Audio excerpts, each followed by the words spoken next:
बिस्मिल्लाहिर्रहमानिर्रहीम।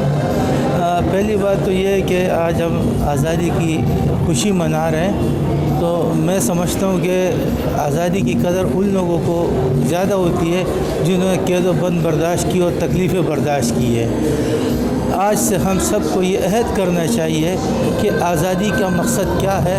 अगर आप अपने मुल्क से भी बाहर चले जाए, किसी दूसरे मुल्क में अगर आपका कोई एम्बेसडर भी होगा तो वो भी आज़ादी से अपनी नक़्ल हरकत नहीं कर सकता है, क्योंकि वो किसी और मुल्क में होता है। तो खुदारा मेरा ये कहना है तमाम पाकिस्तानी कौम से कि इस आज़ादी को आज़ादी के तौर पे मनाएं, खुदा का शुक्र अदा करें कि अल्लाह पाक ने हमें ऐसा मुल्क अता किया जो किसी चीज़ की कमी से उभर रहा है।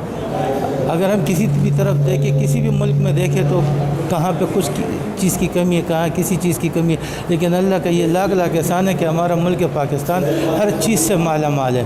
तो मैं आखिर में यही कहूँगा कि आज़ादी की कदर करें, पाकिस्तान की तामीर करें, पाकिस्तान की तरक्की करें, और एक दुआ के साथ कि या अल्लाह जो लोग पाकिस्तान के लिए बुरा सोचते हैं उन्हें हिदायत दे, अगर उनके नसीब में हिदायत नहीं है तो उन्हें नेस्त व नाबूद और बर्बाद कर दे। वस्सलाम।